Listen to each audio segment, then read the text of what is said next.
இல்லை, புல்வாமா அட்டாக்கு அப்புறம் இது மாதிரி நம்ம எப்போ ஒரு விஷயத்தை பெருசாக எடுத்து டிபேட் பண்ணியிருக்கோம். அதுக்கப்புறம் அட்டாக் இருந்திருக்கு, இந்த அளவுக்கு ஒரு பறந்துபட்டோ இல்லை பெரிய உயிரிழப்பு இல்லாத அட்டாக்காக தான் நடந்திருக்கு. நியூஸ்ல வருது, பேசிட்டே தான் இருக்கிறோம் கண்டினியூஸா. வந்து ஏதாச்சும் ஐ மீன் இவ்வளோ பேர் நீங்க என்ன சொல்றீங்க, இவ்வளோ பேர் இறந்து போகல, ஆனா நிறைய நமக்கு வந்துட்டே தான் இருக்கு, நியூஸ்ல வந்துட்டே தான் இருக்கு. நான் என்ன மார்ச் 27 கத்துவால நடந்திருக்கிறேங்க. நான் என்ன சொல்றேன்னா கேர்லெஸ்னஸ் செட் ஆயிருச்சோ, எல்லாமே அந்த நெரேட்டிவ் செட் பண்றதுக்காக எல்லாமே நார்மல்சிக்கு திரும்பிருச்சு, எல்லாரும் வாங்க எல்லாரும் வாங்க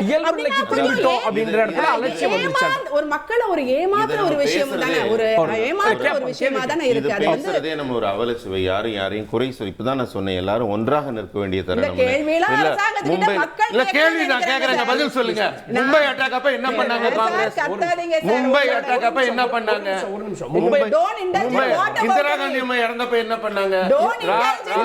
ராஜீவ் காந்தி மரணத்துக்கு என்ன பண்ணாங்க? அந்த கேள்வி அரசியல் ரீதியா பார்க்காதீங்க. அரசியல் ரீதியா பார்க்காதீங்க. இப்ப வந்து இந்த சிறுபான்மையினர் மேல கோபம் திரும்பிடக்கூடாதுங்கிறாங்க. சீக்கியர்கள் எல்லாம் அழித்தொழிக்கப்படவில்லையா? எவ்வளவு பேர் கொல்லப்பட்டாங்க? ஆயிரக்கணக்கான சீக்கியர்கள் கொல்லப்பட்டாங்க.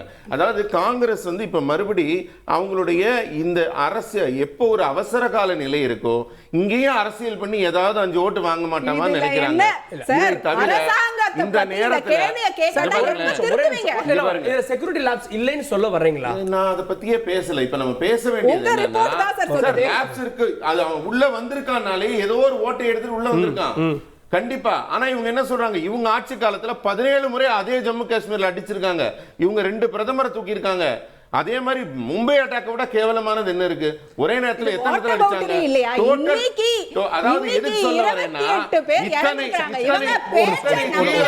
காங்கிரஸ் பாஜக போக வேண்டாம். அத இல்ல இந்த நேரத்துல இன்னைக்கு அத பேசுறது வளர்த்து விட்ட சரியா இருக்கு. சென்டிமென்ட் மேல பேசிட்டு இருக்கோம், மக்கள் உணர்வுகள் மேல சென்டிமெண்டலா பேசணும். நான் அதான் ஆரம்பத்திலேயே சொன்னேன், யாரையும் விரல் சுட்டி பேசக்கூடிய ஒரு சூழலோ மனநிலையோ இல்லை. அதுலயும் இத்தனை லாப்சஸ் தங்க மேல வச்சிருக்கிற ஒரு கட்சியில இருந்து சகோதரி அதை பேசுறது இந்த நேரத்துல காயத்தை மேலும் ஆழப்படுத்துது.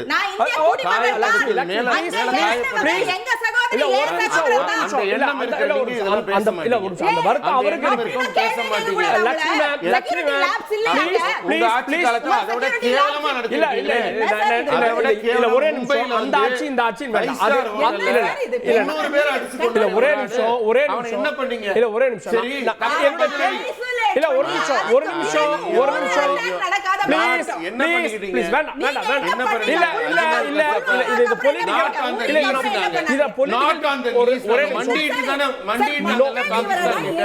இல்ல ஒரு நிமிஷம் பொலிட்டிக்கல் டிபேட்டா கொண்டு போக வேண்டாம் நினைக்கிறேன்.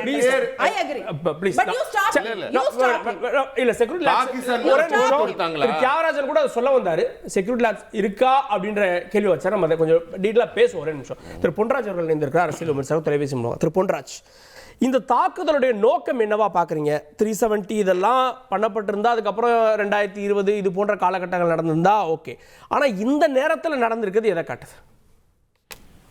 தாக்குதலுடைய நோக்கம் வந்து ஒட்டுமொத்தமா அந்த மக்களை வந்து பயமுறுத்தணும், அவர்களுக்கு ஏற்பட்ட அந்த பாகிஸ்தான் ஆக்குபைடு காஷ்மீரை வந்து பாகிஸ்தானோட இணைக்க வேண்டும் என்ற அந்த நீண்ட நாள் கோரிக்கையை வலியுறுத்தி தான் அந்த தாக்குதல் நடந்திருக்கிறதாக நினைக்கிறேன். இந்த தாக்குதலில் ஈடுபட்ட அந்த அமைப்பினரை வந்து கடுமையாக தண்டிக்க வேண்டிய கட்டாயத்தில் இந்தியா இருக்கிறது. கண்டிப்பா தண்டிக்கணும். ஏன்னா அது அப்பாவி பொதுமக்கள், சுற்றுலா செல்லக்கூடிய பொதுமக்களுக்கு இப்படிப்பட்ட ஒரு தாக்குதலை நடத்தினால் ஒட்டுமொத்த காஷ்மீருடைய பொருளாதாரம் மீண்டும் குலையும். காஷ்மீருடைய பொருளாதாரம் எந்திரிப்பதற்கு வாய்ப்பில்லை. சுற்றுலாத்துறையை நம்பியிருக்கக்கூடிய காஷ்மீர் பொருளாதாரம் இது குலையும். எனவே தீவிரவாதிகளை வேரோடும் வேரடி மண்ணோடும் களைய வேண்டிய கட்டாயத்தில் இந்தியா இருக்கிறது என்பதைத்தான் அது காமிக்கிறது.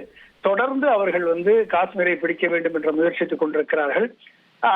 அதற்கு வந்து எங்க நம்ம பக்கம் வந்து வல்னரபிலிட்டி அதிகமாக இருக்கிறதோ என்ற சந்தேகம் எழுகிறது. ஏனென்று சொன்னால் எவரி 100 மீட்டருக்கு ஒரு இடத்துல சிஆர்பிஎஃப் அண்ட் மிலிட்டரியினுடைய போஸ்ட் இருக்கு. அனந்தநாக்ல இருந்து நீங்க எடுத்துக்கிட்டீங்கன்னா ஸ்ரீநகர் டு அமர்நாத் வழியில எவரி 100 மீட்டர்ல வந்து சிஆர்பிஎஃப் காவல் இருக்கிறது. இப்ப இந்த காவலை தாண்டி ஒரு 4 பேர் வந்து 4-5 பேரோ மிலிட்டரி உடையில வர முடியும், அவர்கள் வந்து ஆயுதங்களை எடுத்துக்கொண்டு வர முடியும், AK-47 எடுத்துக்கொண்டு வர முடியும் அப்படின்னா செக்யூரிட்டியினுடைய ஒட்டுமொத்த அவர்கள் பாதுகாப்பு கொடுக்கக்கூடிய அந்த அந்த சக்தியிலேயே வந்து இப்ப குறைபாடு இருக்கிறது என்றுதான் நாம் அறிய வேண்டும். ஏன்னா இவங்களை நம்பி எப்படி பொதுமக்கள் உள்ள போக முடியும்?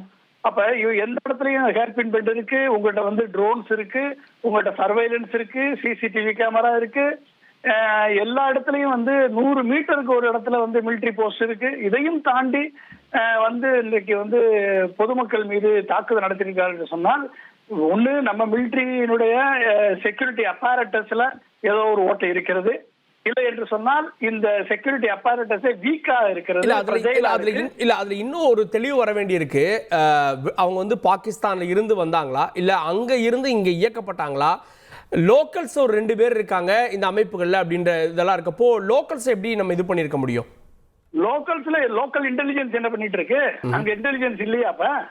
அப்ப இன்டெலிஜென்ஸ் ஃபெயிலியரா?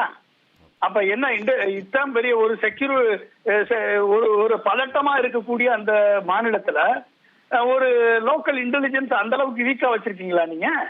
அப்ப எப்படி அதை ஏற்றுக்கொள்வது? அந்த லோக்கல் இன்டெலிஜென்ஸ் வீக்னஸ நீங்க வந்து ஒரு இதுல நடந்த சம்பவத்துல பதன்கோட் விமானப்படை தாக்குதல் வந்து 2014 நடந்துச்சு, உயிரி தாக்குதல் 2016, அமர்நாத் யாத்திரை தாக்குதல் நடந்துச்சு, புல்வாமா தாக்குதல், இது எல்லாமே வந்து நீங்க வரிசையா நடந்துகிட்டே இருக்கு. அப்ப அந்த புல்வாமா தாக்குதல்ல செக்யூரிட்டி கார்டனை தாண்டி அவர்கள் தனியா எவ்வளவு தூரம் கிலோமீட்டர்ல வந்து ஆம்புஷ் பண்ணாங்க.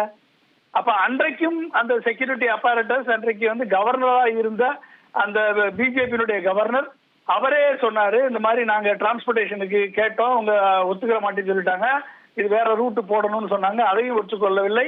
இது வந்து டோட்டல் செக்யூரிட்டி ஃபெயிலியர், இல்ல வந்து அது இடையில சதி இருக்கலாம் என்று அவர் சந்தேகித்தாரா இல்லையா பிஜேபியை சேர்ந்த ஒரு ஆளுநர்? அப்ப இது வந்து ஒரு சைடு தீவிரவாதிகளுடைய தொடர் தாக்குதல், இன்னொரு சைடு வந்து ராணுவ வீரர்களது உயிரிழப்பு, இப்ப வந்து பொதுமக்களது உயிரிழப்பு. அப்ப இது என்ன நடக்குதுன்னு எனக்கு தெரியல. எனக்கு இங்க வந்து டோட்டலா வந்து இப்படிப்பட்ட ஒரு செக்யூரிட்டி தாக்குதல், செக்யூரிட்டி ஓட்ட, இந்த ஃப்ரஜைலா இருக்கக்கூடிய சிச்சுவேஷன், இது வந்து நம்ம ராணுவத்தின் மீது வந்து ஒரு ராணுவம் செயலிழந்து விட்டதா, இல்ல வந்து CRPF செயலிழந்து விட்டதா, இன்டெலிஜென்ஸ் ஃபெயிலியரா? அப்ப இத்தனையும் இந்த கேள்விகளுக்கு பதில் சொல்றதுக்கு யார் இருக்கா? சரி, கேட்போம். செய்திகளை உடனுக்குடன் தெரிந்து கொள்ள உடனே சப்ஸ்கிரைப் பண்ணுங்க.